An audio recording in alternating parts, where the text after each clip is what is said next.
Megan. I am multitasking right now, so I'm going to be filming a video while simultaneously duct taping. I'm mid-project in several ways right now. One, me and my friend Jessie are doing the Stuck at Prom contest this year, and we're getting a very, very, very early start on it, because it's going to take a while and a lot of duct tape and a lot of effort to make something good. And we're kind of going for a Victorian-era ball gown theme. So I'm gonna sketch up some design ideas for those, but I'm mostly working on the pattern right now because we want to do this really nifty swirly thing going on for the Victorian era. I'll show you what I have so far. I'm still cutting it out, but I don't know. I did this with duct tape and an X-Acto knife, and I'm gonna need to transfer it onto a black sheet just to see if I can do it. I'm really just trying to get the hang of it right now, and so I'm working on that and other little samples of pattern ideas for Jessie because we're collaborating on this. And then my sister asked me to make her a cupcake wallet because I got some cupcake duct tape. That's hard to say. So yeah, I hope you don't mind me X-Acto knifing while I speak about Frankenstein. So your questions, there were a lot of them, and I will try to answer every one of them. I have read this book several times before. I read it for the first time when I was 8. It was one of those. It was one of the first really classic books I read. So I read it a lot because I really like this book. Anyway, you asked about the people on the ship. So I don't know if I didn't read the preface because, in case you haven't seen my latest blog post, I've been on kind of a feminist rampage lately. And I happen to know the preface was written by Percy Shelley in Mary Shelley's voice, and a lot of authors in that time period didn't like the fact that Mary Shelley was a female author and tried to attribute the whole thing to Percy Shelley. So that kind of pissed me off, and I was like, I'm not reading that because it wasn't written by Mary Shelley. I want to read what was written by Mary Shelley. I don't know, it wasn't a very well thought out idea, but also because I know what happens in the preface. I've read it. So I read through chapter 5 too, so I think we're all caught up on the same, we're on the same page, literally. So Robert Walton picks up Victor Frankenstein, who is in the middle of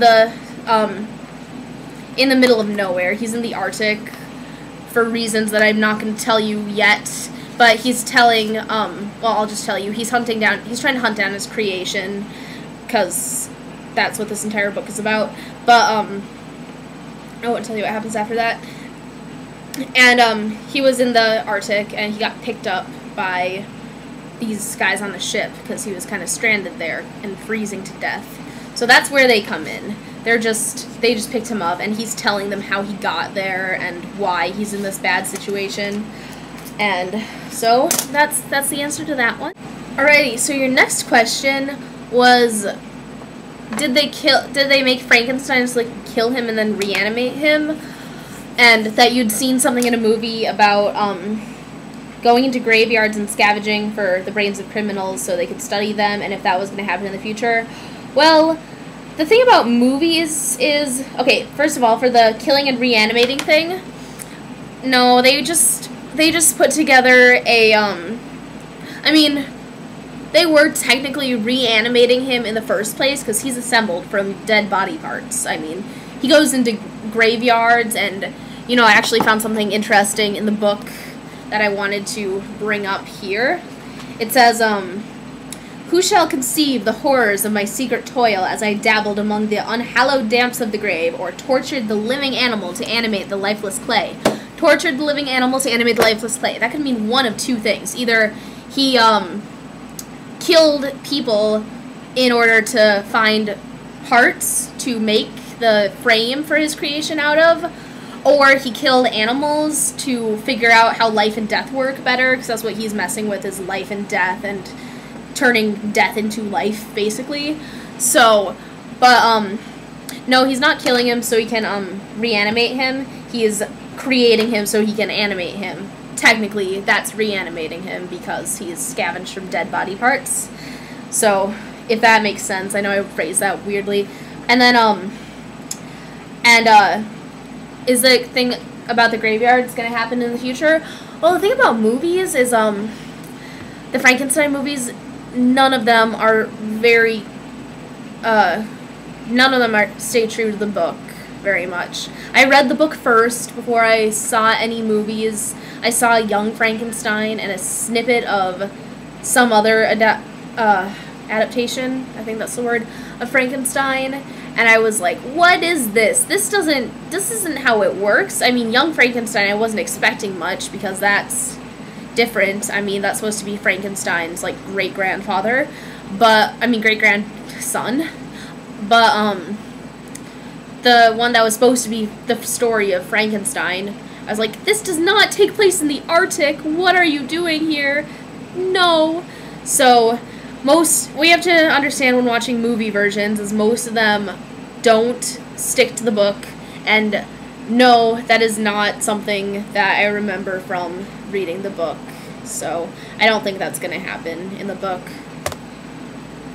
Alright, and your last little couple questions were the following. One, how did Frankenstein's creation, which when he was putting it together he thought was beautiful, but then he animated it and he thought it was terrifying and horrible, how did that change happen for him? And then you had a little snippet about how the obsession was the most terrifying part for you.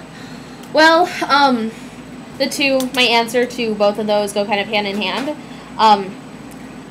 According to my mom, who's a chemistry major, scientists are never really happy unless they're doing science. Like, you know, the guy who had the shootings in, the Batman shooting dude in, Colorado? Well, he had recently dropped out of his PhD program for physics. Like, he was in the midst of dropping out of it.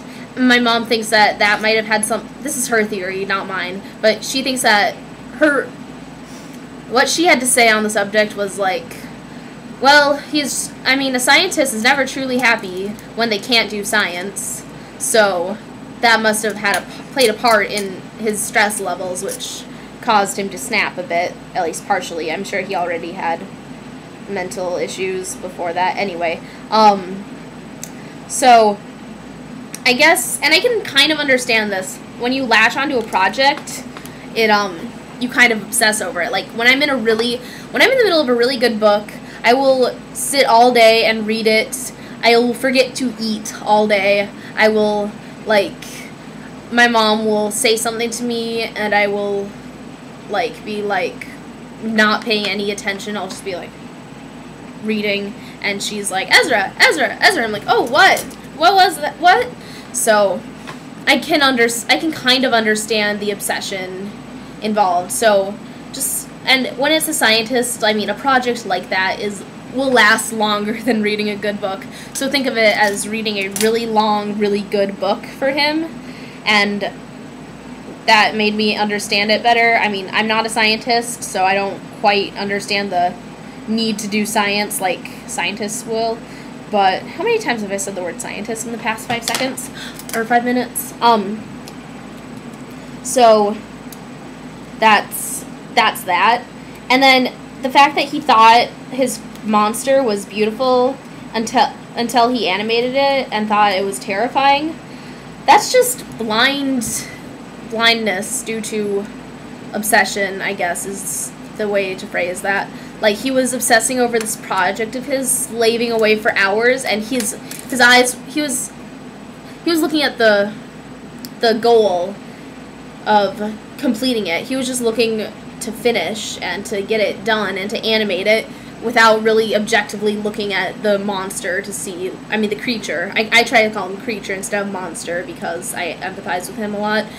And, like, instead of looking at what he was building, he was more focused on the idea of building something. You know what I mean? And then he animated it, and it turned out to be really scary, and he just wasn't working for him anymore. So, and then he ran away like a little wimp. And I don't know, I feel like he was just more focused on the project itself than on the results than the project itself. So that's my take on that, but that's just me. And now I'd like to add my own bit of insight on this book, or something I thought of. You mentioned that you thought the obsession was the scariest part, and, like, I think, for me, the scariest part was how many times he says, like, this thing happened that made me not want to do science anymore. It kind of took away my interest in science. And I guess that was fate trying to, or that was God trying to change my fate, was essentially what he said. But it didn't. I always went back to science, and like, at one point he's like, with those words, my fate was sealed. The scary part to me is that if something awful is, like, destined to happen to you, you can't escape it. Especially since at the time you don't think, oh, that sounds like something awful, because you don't know that it's going to be awful. You think it's a good idea to go into science, and then you end up ruining your entire life because of the field you chose.